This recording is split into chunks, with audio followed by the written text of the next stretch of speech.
Hello again, everyone, and welcome back to another Starscape dev blog. I am very excited to finally be back to recording another one of these.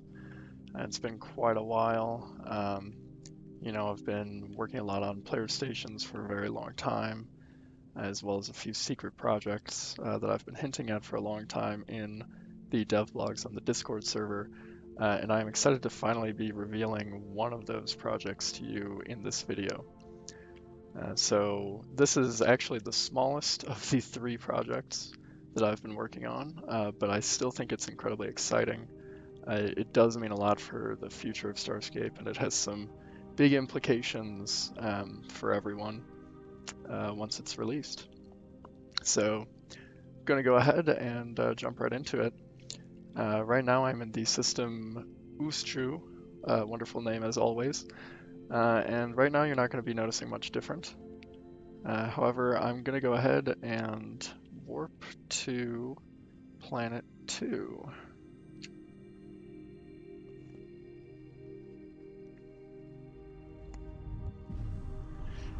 And I think you can pretty immediately tell what's going on and what's been added. And I think a lot of you actually managed to guess this from the information I revealed in the dev blogs, but you'll notice we actually warped past the star there. So previously in Starscape, the star's always been locked, basically at one end of the system.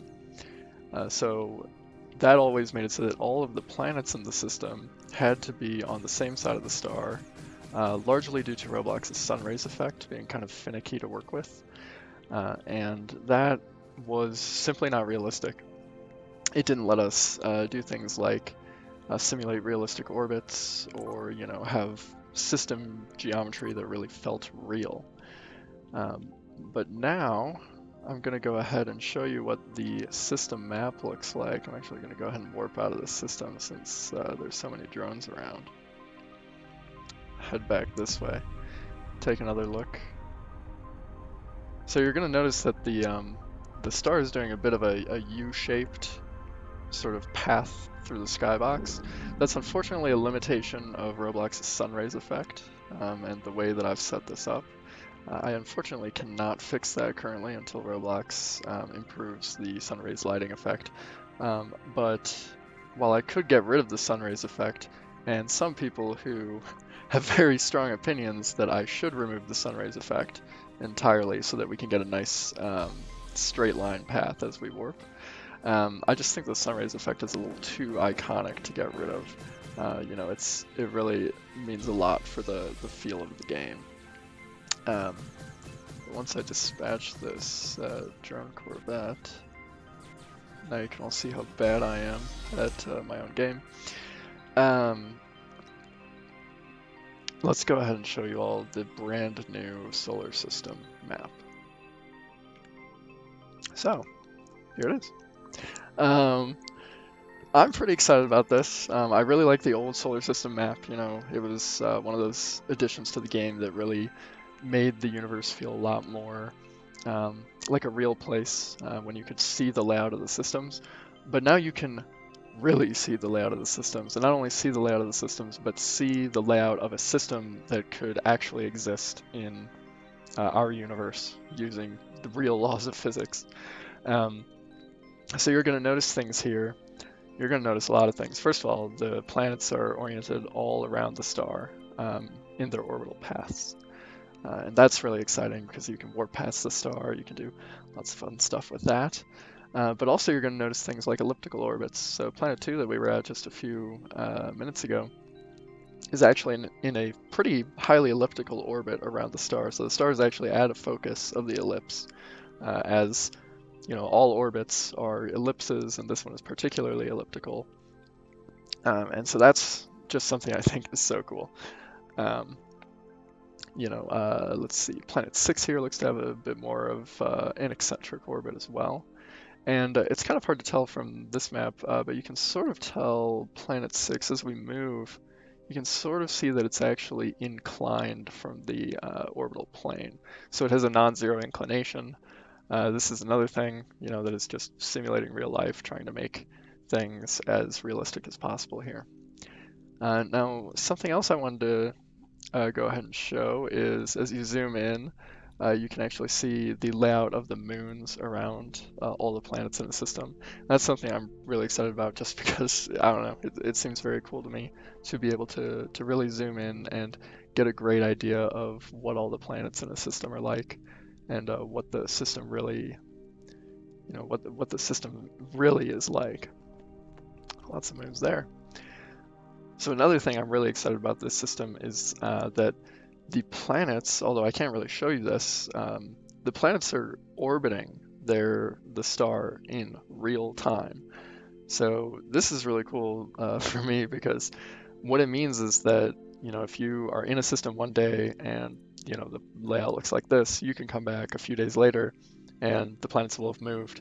And especially the planets closer in will be orbiting faster, of course. And so what's cool about that is just that system layouts will change over time. So if you're warping into a system from astronomical north, and one day you land, let's say if you're warping from directly north coming down south, you'd be landing at planet 2 since that's the closest planet to the warp in point. But a few days from now, planet 2 is going to be further along in its orbit, and it might not be the furthest north, in quotation marks, planet in the system anymore. And so you'd be landing at another planet. And so this makes it so that camping in systems isn't going to be automatic. You can't just always know, okay, I can camp at this choke point at this planet, and people are always going to be landing here when they come through, and I don't need to do any work to figure that out anymore. So it's just kind of cool. Things are a little bit more tactical. You need to do a little bit more thinking about things before you just, warp into a system. So another fun aspect of this system is that systems are no longer limited to only having a single star. So you can see here we're in WinLavar on the dev server, which is now a binary star system.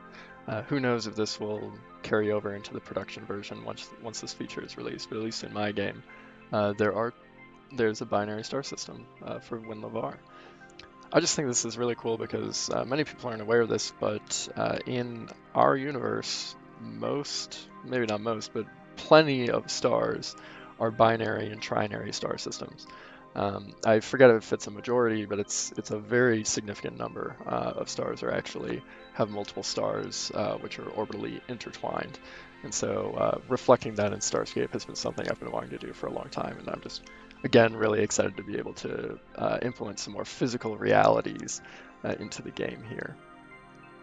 So many of you may have realized by now that the systems are actually a lot bigger because the planets can be on multiple sides of a star. It's pretty common to have planets that are over a dozen AU away.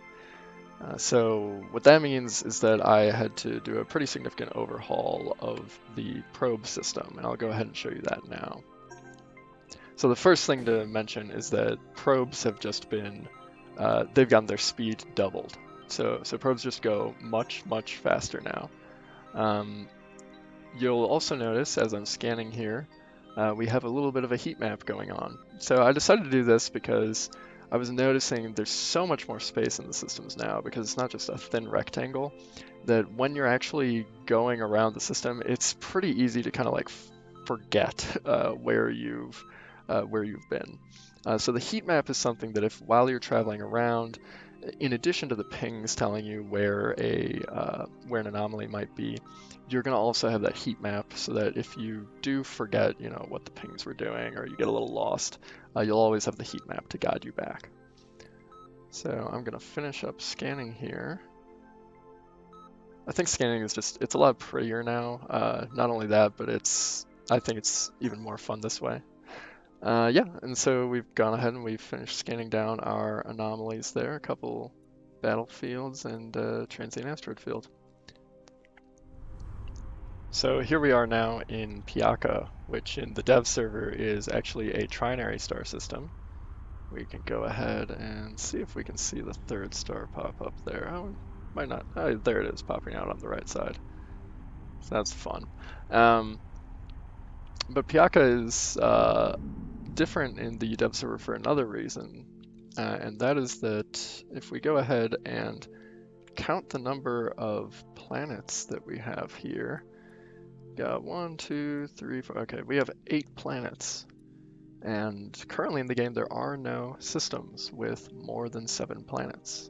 This was an intentional design decision in the original version of the game because of some of the magic that I do for implementing all of the regions of space.